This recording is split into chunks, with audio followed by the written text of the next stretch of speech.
Hello, YouTube. ZiggyNo back with Sports Cards Daily. Today is October 17th, and on this day in 1860, the first British Men's Open. A golfer Willie Park Sr. wins the inaugural event by 2 strokes. The first British Open. Man, that started before the Civil War. Isn't that pretty cool? Thought that was a pretty interesting fact to share. Hobby news and chatter. Oh, LeBron James Prism. I found a really honeypot of articles. So I got LeBron James Prism PSA 10, preparing for World Cup 22, and grading cards. What's the hype all about? Then I'm going to do a quick Star Stock Week 6 update on their contest. Hobby today, got Hobby Hotline this morning. It's probably out before this video is going to get posted. Comeback Card Investor with Personal Finance Dad this afternoon, and then Sports Card Live with Jeremy. And a lot of other great content on Saturday, so check them out. I will say next week I will be a guest host on Hobby Hotline.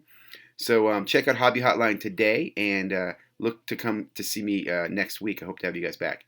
What did you miss yesterday? State of Modern Basketball. I got on Gary V video, opening Panini Chronicles, Panini Absolute Football Review, NBA Market Appears to Be, and Mealy Stocks visiting card shops. Let's jump into it. Oh, there's my on this day. So there's my source of my information there. You know my source now. I'm not going to hide it. Anyway, so this is Card Ladder. They've got an articles blog, and they have some great articles. And I'll be honest, man, they're putting them up pretty fast and pretty ferociously, which I appreciate because there's not a lot of great written content. I'll also say I don't read as much. I prefer watching YouTube over listening to or reading myself. Anyway, this is a quick article. When I see this again as a seasoned collector, I just remember when this card went up and people are paying for it. I remember going, "What? Well, why are they doing that?" And the only answer anybody could give to me was, "Well, it's LeBron James' first first Lakers shirt with a Prism card." Because it's not even his first time wearing a Lakers jersey, right? It's his first Lakers jersey in a Prism card. That to me, I don't know. Like personally, I think these things should go further down. I don't see the value in them. But it's amazing to me that somebody sold this for $850. I think I'd feel guilty if I did that. But I'm different. Anyway, next article up. Preparing for 2022 World Cup. Great article here. Qatar gives you some recommendations, what you should be buying, blah, blah, blah. Let you check that out. But again, nice article. Grading cards. What's the hype all about? Again, interesting article. I like these free articles, these open sources. So I'm sharing them with you. I mean, the reason people grade, it's very simple. They're not doing this all for their collection. They're doing it to make money. Money is the primary reason why people grade. It is profit. If you didn't make as much money, if you weren't making 2 to 3 to 4 to 5x off of grading, people don't have patience. They're not doing it because they like things. Okay, Star Stock update. Real quickly, check this out. I like following this week to week. Again, the leader right here, Chad, is only up basically 10% in his portfolio. Adam, second. Matthew, third, and fourth is the other Matthew. Now look at that. The top four, only a third of these guys are actually making money. What am I missing? Is football beating the heck out of these guys? Or I just don't understand the transactions. Like, is your portfolio not worth value until you sell it? Like, are these guys holding a lot of cards? I mean, he has 39 cards, 0 sales though. That's what I don't understand. And Ducky here's got 3 sales, but he's apparently hurting him. Oh, then we go down here, my boy Brett. I don't know, man. This might be a strategy. Maybe he's holding a lot of cards and not a lot of cash. I don't know. We've got plenty of time. It's only week 6, but I do enjoy following this, and I'm a big fan of Star Stock. Next up, Baseball Card Collector, Investor, Dealer did a great video on the state of modern basketball. Check out his videos. They're always educational. This one I thought was great. He shows you 6 cards and shows you kind of what's happening in the market. Up, boom, up, boom. Now, here's my question. He just basically, this is like the March time when things took off, up until August when the bubble. And then you got these steep declines, right? Are we leveling off or are we declining all the way back to normal? That's my question. It looks like we're leveling off in most of them, right? But are we going all the way back down to normal? Who knows? But great insight. Next up, I got on Gary V's Coffee and Commerce Show. Dustin, man, I have to say, is probably the guy I admire the most as far as hustling in the sports card content business. This guy puts out probably 2 videos on average a day, and he's all over the place with collaborations, talking to different people. He's on later today. Again, I'm a fan of his. I I will also say I really enjoy watching Dustin kind of mature over the last 6 months. When I think back to his show when he first started back in March and April and June, and what I like about him is just, and I think what a lot of people like about him is he's just kind of sharing his perspective as kind of new guy back in the hobby.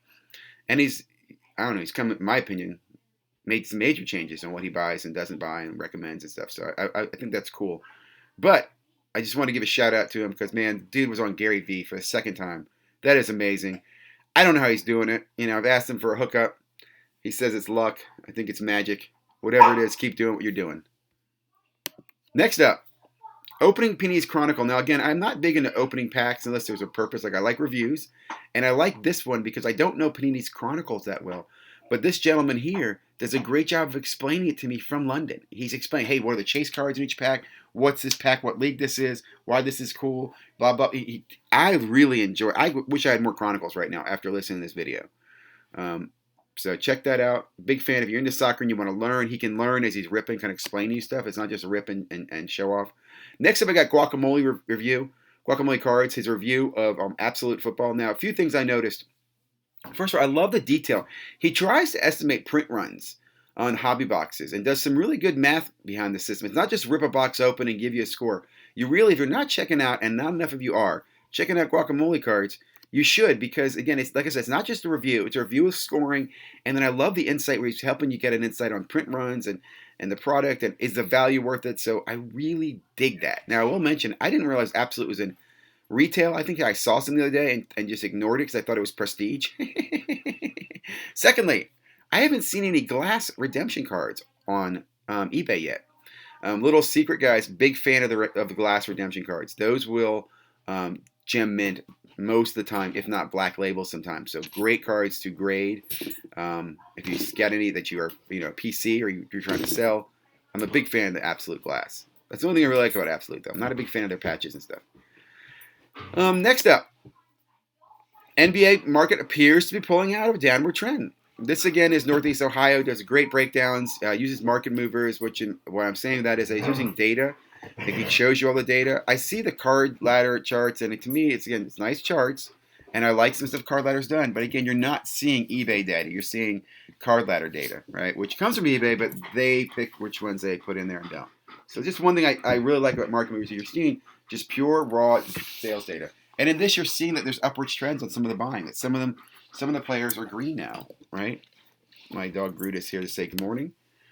And then last up, I have Mealy Stocks. Now, in the past, Mealy Stocks has kind of been, I felt like it was more like selling something. Maybe it's just me. But I like this video a lot because in Mealy Stocks, he's talking about other shops and what they're doing to maximize, the hobby. Now, one takeaway I have from this, guys, I think there's just going to be a plethora of these things going under in 2 years. And I'm not trying to be mean, okay? I'm happy about the hobby, but what people don't realize, everybody's like, oh, I'm going to go build a card shop. And I watched a great interview this earlier about one of the gentlemen who bought a card shop. But what's key in buying a card shop, more than anything else in this hobby, is allocated product, okay? That's my opinion. I could be wrong. Leave your comments. But to me, that's more important than location. You can have a great location, but if you got no allocation of products, you're not going to have good sales. You're not going to be able to sustain the store with the profits. Right? Allocations are key in this business, and too many people are coming in, open up a store at home, and then they're using retail as to make margin on. But that's not sustainable. You need allocated products. So that's just my opinion. That's why I think you're going to see a couple of these card shops. Not a couple, like not this one, but in my opinion, there's a rise in card shops right now, kind of like the '90s, and then you're going to have a crash of card shops, just like you had in the '90s. But just look for that, because again, allocation is key. If you're buying, buy allocation, man. That's very, very important. Okay, that's all I got today. Went on a little longer than I normally do. Hope you had a great day. Stay safe, stay healthy. If you have not already, I keep forgetting to say this more often, but please subscribe. Why? I don't really know. It just makes me feel good to wake up in the morning and know that more people listen to me. And I will say I want to thank those people who do leave comments, and those ones who really appreciate what I do putting this together. I really appreciate you. Someday I'm going to put together a video of what goes on behind the scenes, because there's so much little crap that I do. It's not like it's a lot. It's just little things you'd be like, wow. Like uploading a video for me is a challenge. Anyway, I'm babbling. Bye. Have a great day.